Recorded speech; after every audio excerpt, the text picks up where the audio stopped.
Looking for NFL football? Stop right here. You found your home for weekly NFL talk and fantasy football. Coming to you live from the BackupPunter.com. This is the Backup Punter Podcast.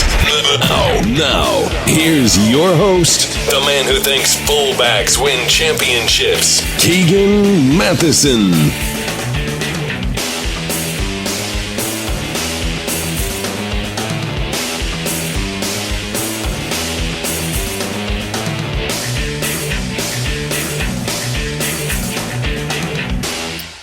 Welcome back to the show, everyone. Thank you for joining today. This is episode number 16 of the podcast. We're back from a one-week hiatus that I said I wouldn't take, and then I immediately did.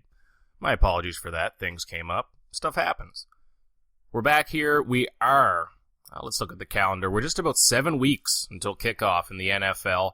Just a couple weeks now until training camp opens up and we can get through this dead period in the NFL calendar, which is really the worst time of year if you're a football fan. You know, you can kind of look ahead to your fantasy leagues, just like I am going through my rosters, checking out keepers, but it still seems so far away. But training camp, preseason games, that'll really kick it off for me. And I'm one of these strange people who really likes preseason games because my favorite battles on a roster are for that, third running back spot, fifth or sixth receiver, who's going to be the fifth cornerback, stuff like that.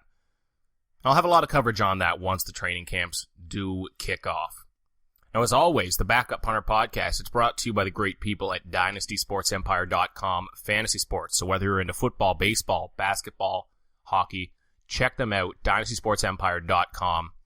Check them out on Twitter right now, DSE_football. Get yourself into a startup Dynasty Fantasy Football League. They start at $50. It's the most fun you can have playing fantasy football. I guarantee it. So check them out. Tell them I sent you. And we will be talking a little bit about fantasy football today, a little later on in the show. Today I'm going to go through the AFC South and AFC West, just like I did with the North and East in the AFC a couple weeks ago there. And this is continuing the series of going around the league. And I don't need to waste your time with any of these bold predictions. 5 reasons why this, 10 reasons why that, all that crap that you see right now. I'm tired of that. But just to kind of recap the teams, who's in, who's out, who's going to have their big fantasy year, and a reason why they can win and why they can lose. Just so we can set our feet going into the season, because if you're a Colts fan, if you're a Patriots fan, well, sometimes you zero in on your own team and you lose track of where everyone else has gone around the league. Now, before I get into my show, let me direct you to another good one here. My buddy TJ Smith's War Room. Find it on iTunes. Find him on Twitter. He'll be back with a new show, I think tomorrow, which may feature a certain Canadian that you know and love. Check out TJ Smith's War Room on iTunes. He's also on Stitcher. Great podcast, especially if you're looking for any information on the rookie class coming in. Now, don't just download the most recent episodes. Also go back towards the draft. TJ had some great stuff. Top 20 receivers. Some draft information on the rookie class. And that is not stale. That is original, awesome content from TJ. Go check it out, because one way to win your fantasy leagues is to be ahead of the curve on these rookies. Especially if you're in a keeper league like me. I've got some leagues that are 4 or 6 keepers.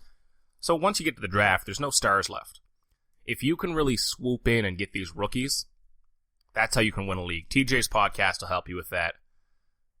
And he's a charming guy to boot, so hey, you can't lose there. Check out TJ Smith War Room on Stitcher, iTunes, and follow along on Twitter. Now, before I jump into the AFC South and East, of course, I'm obliged to touch on some news.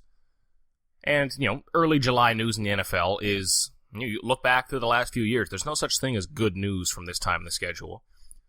Well, first bit of news I'll touch on is Jason Pierre-Paul, who is now, I think, missing one finger. Yes, he's without one of his fingers now.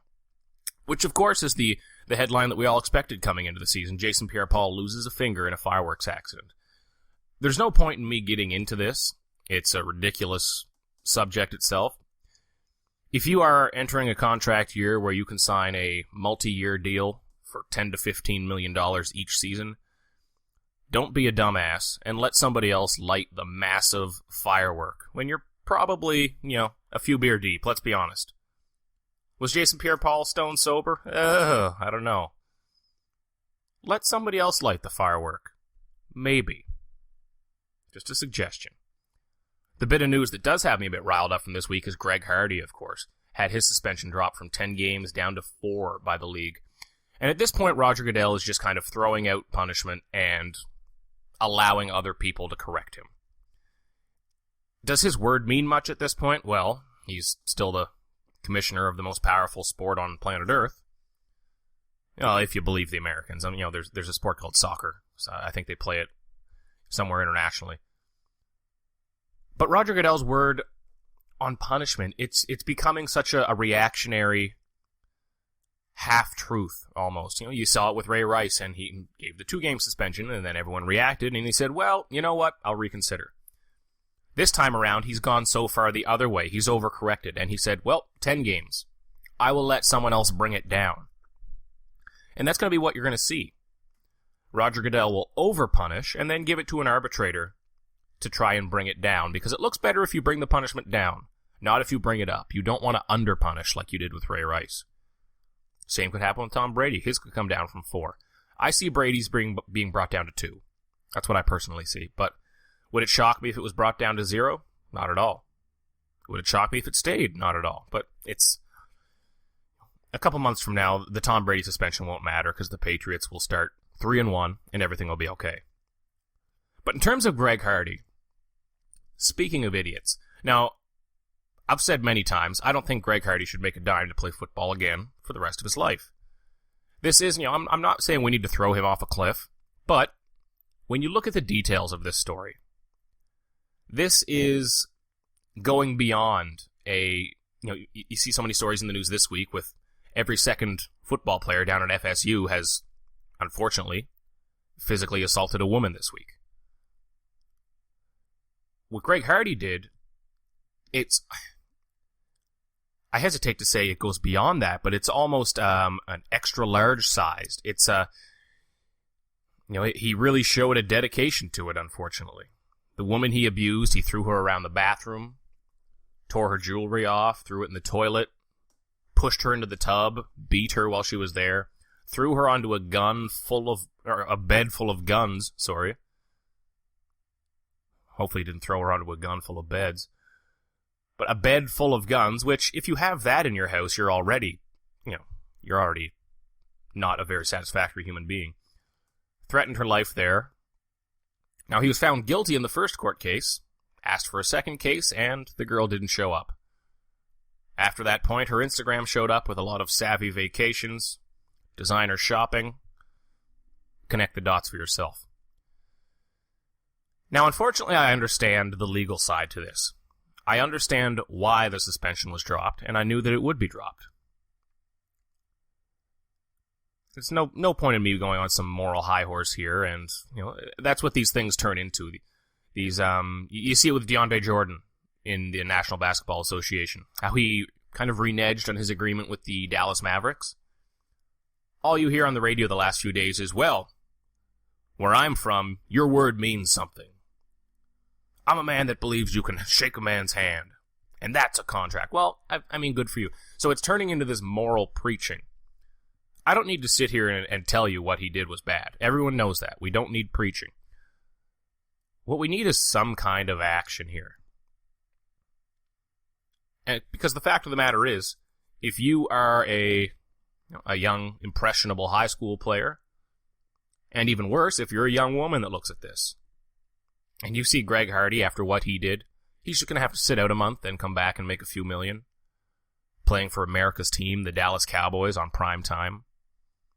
And I guarantee you, after a couple of games back, after Greg Hardy gets a couple sacks, everyone's going to forget about this.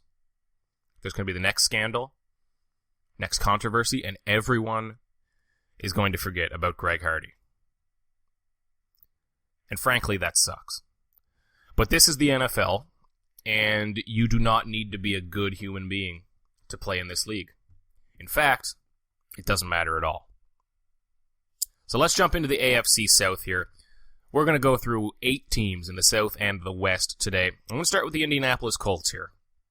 Andrew Luck's team, are they ready to make the jump here?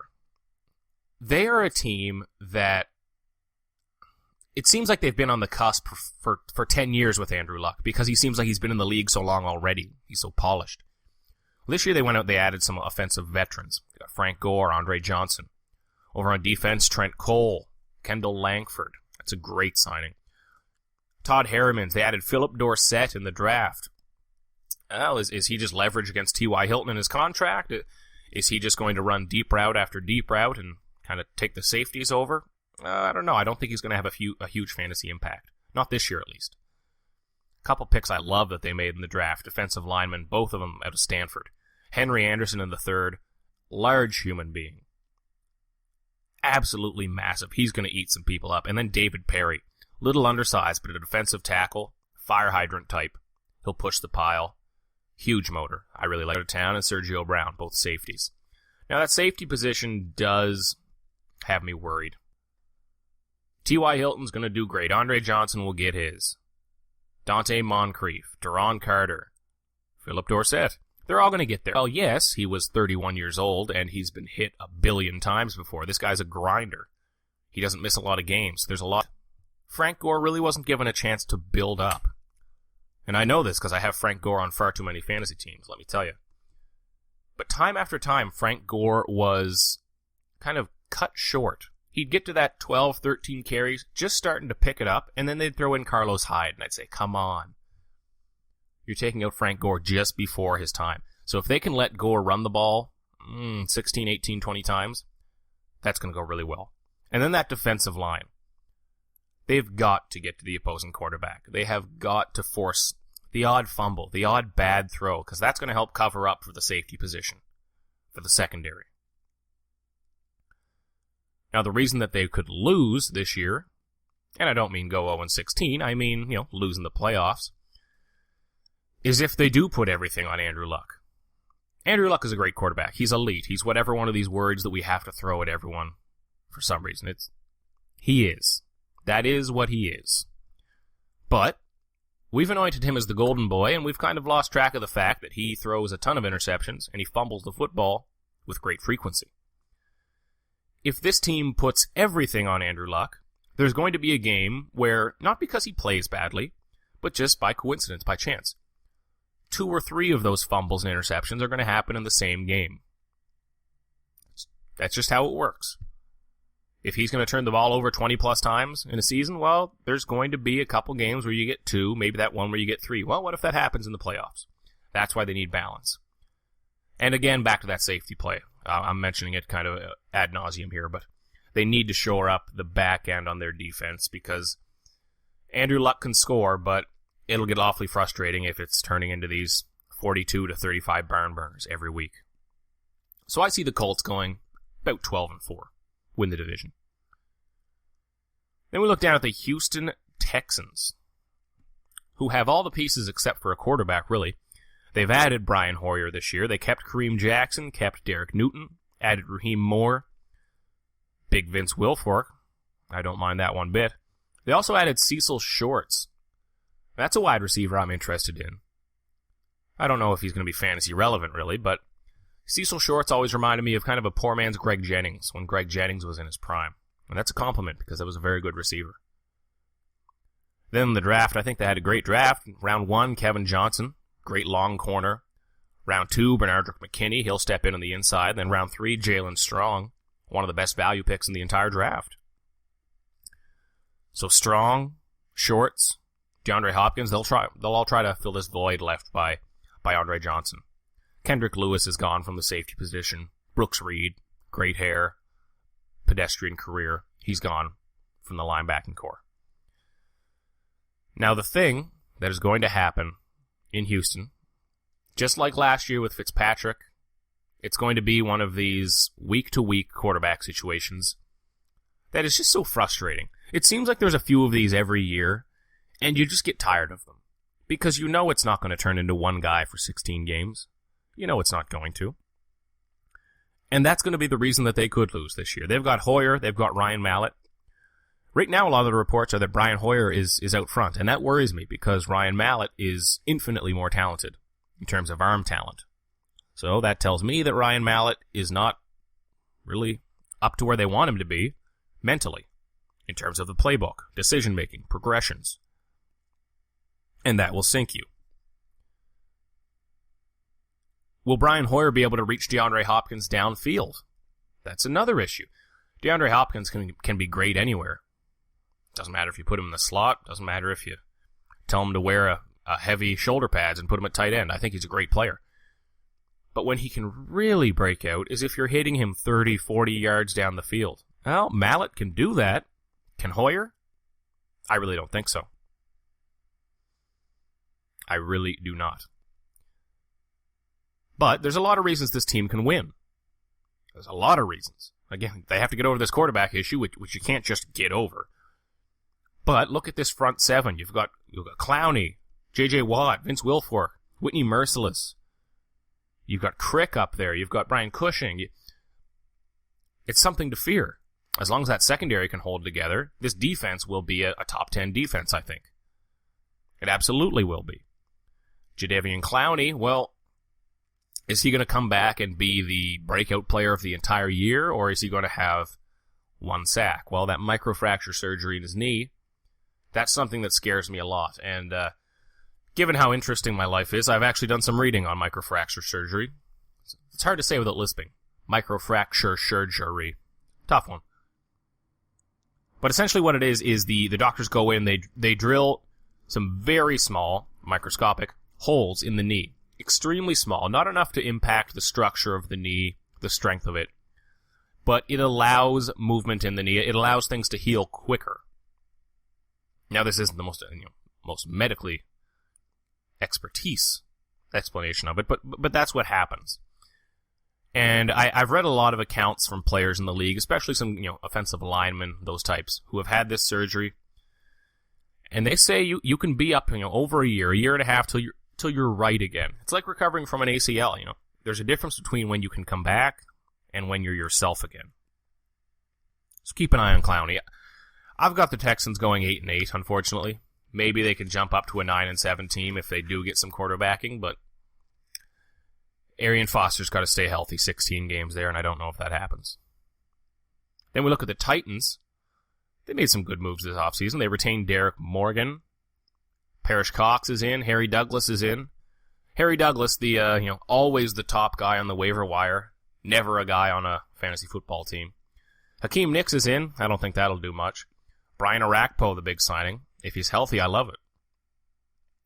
Dick LeBeau, he might be the best addition. Defensive coordinator coming over from the Steelers. Who thought Dick LeBeau would be the Titans defensive coordinator a couple years ago? That's strange. And then they had quite a draft. Marcus Mariota, Dorial Green-Beckham, David Cobb, Jalston Fowler. They built a new offense. And all they've really lost is, Bernard Pollard. They lost Jake Locker. He's retired, but that's not really a loss. Now, there's nowhere to go but up for this team. I still think it's the least talented roster in the NFL, although they're closing the gap. And in order to win, I think they've got to make it happen with the run game. A lot of people are high on David Cobb, probably me more than anyone. But don't sleep on Bishop Sankey. He's the starting running back of the Tennessee Titans. And we're talking fantasy football here. He's a starting running back. And people are talking about him kind of like Trent Richardson. You say his name and people scoff at it. I mean, shut up. Are you better than Bishop Sankey? No, you're not. Absolutely not. Keep in mind that Le'Veon Bell kind of sucked his first year. Really had a lot of trouble getting chunks of yardage. That great patience that you see from Le'Veon Bell right now, well, kind of how he walks up to the line. Well, he was getting tackled while he walked in his first year. Now it's all clicking for him. Well, maybe Bishop Sankey, something clicks. He won't be Le'Veon Bell, but he might be a guy. And that's going to keep all of the pressure off Marcus Mariota, keep him from being skittish in the pocket. And why will the Titans lose? Well, they're really starting from zero here.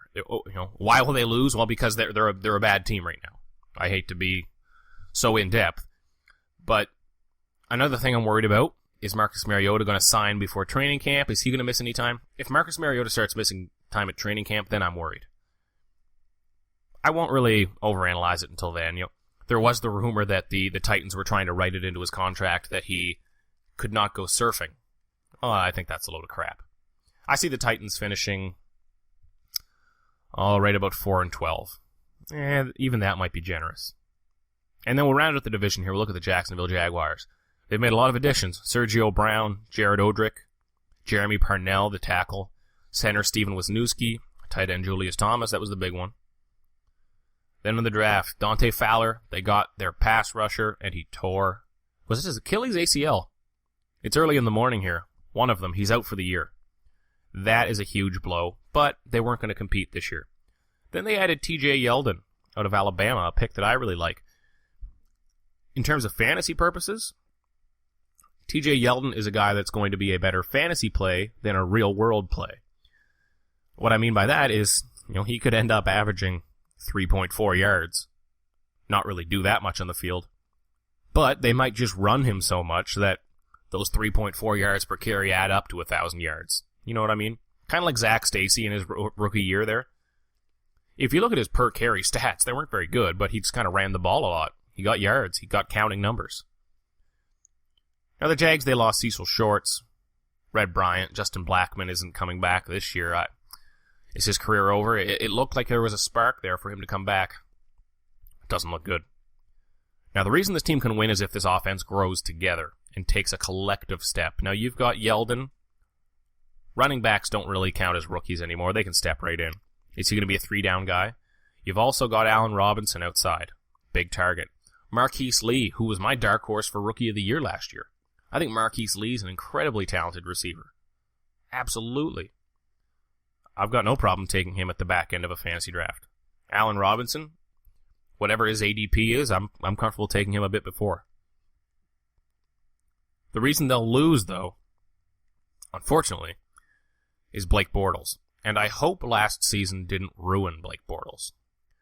And I don't mean ruin as in, writing him off for his career. But Blake Bortles was running for his life last year. It's not his fault. The offensive line was terrible. He took a lot of sacks. And that didn't allow him enough time, no. One thing that's going to help him is Julius Thomas, Mercedes Lewis in the red zone. A lot easier. AFC West. This is an interesting division here. I'm going to start off with the Denver. Probably break 7 bones the first time I were tackled, but what can you do? Injured reserve is a bit of a dream job for me. I'm assuming you still collect full knowledge, but if anyone can make him into a productive pro. Coordinator Adam Gase, gone. Peyton Manning's best years is the option for the first 10 to 12 weeks, and then I think he will absolutely. You're a braver man or woman than I, if that's your strategy, but I don't trust him by the time you'd be getting. That's going to force some turnovers. That's going to make things easier on the secondary. And the run game. He's going to be everything. He's going to be Peyton's running back, receiver out of the backfield. Well, everyone forgets about that taken there, and I don't really like it. So I see the Broncos starting hot, ending cold. Wide receiver Chris Conley in the 3rd round. One of the fastest guys in this league. They didn't really lose too much either. Hudson, probably their biggest loss, the center. Really the glue of that offensive line, but Dwayne Bowe out wide. Cleveland picked him up. Bad move on that, but Dwayne Bowe is just, it's strange, and they lost Anthony Fasano. They'll recover. The reason I've got the Chiefs win, create. Throw a few deep to Chris Conley. Throw some deep 20, 25-yard passes to Jeremy to walk in and maybe be the number 2 tight end in fantasy football this year. I don't know what the hell went on with this season. Now, the reason they'll lose, well, is the defense going to be as strong this year? Every team, at some point in the season, they're going to be down by 10, 14 points early in a game. What are there's reason to believe they can.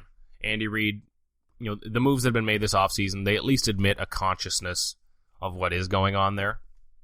And I think they'll be all right with that. I've got them going, maybe 9-7, but I'd be comfortable with 10-6 for the Chiefs. They'll creep into the playoffs. See what happens. And we've got my beloved San Diego Chargers, soon to be LA Chargers. And they've had a good offseason, but it leaves them in another frustrating spot, and I'll explain that here. Now, they kept Brandon Flowers. Good job. Added Orlando Franklin. Great signing. Added Jacoby Jones. strictly return man. Stevie Johnson's going to play out of the slot. That could be interesting. Not really fantasy relevant yet, but keep an eye on him as a streamer. Melvin Gordon in round 1. I hope he can be their new 3 down back. Danny Woodhead's going to steal a lot of those receptions, of course. Then they came back, got one of my favorite players in the draft, and Denzel Perryman, inside linebacker. Now, they lost Marcus Gilchrist, Ryan Matthews and his fancy haircuts and disappointing seasons. Eddie Royal, Dwight Freeney are all gone. It hurts, but it's okay. Again, it leaves the Chargers in this kind of middle zone where they're an 8-8 team, talent-wise, and they're hoping that Phillip Rivers just drags them to 9-7 or 10-6. They're hoping that Phillip Rivers puts the team on his shoulder, lugs them up the mountain into the playoffs. That's difficult. Now, the reason that they're going to win, I believe, is if Keenan Allen can become a number 1 receiver. Now, just like Frank Gore, I'm guilty of having Keenan Allen on a few fantasy teams.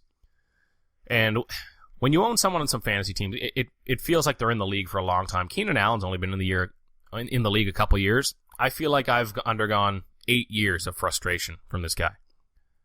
He needs to get downfield. He needs to produce downfield. Time after time, they throw to him on a bubble screen or a slant route, and he's tackled right away because the coverage is good.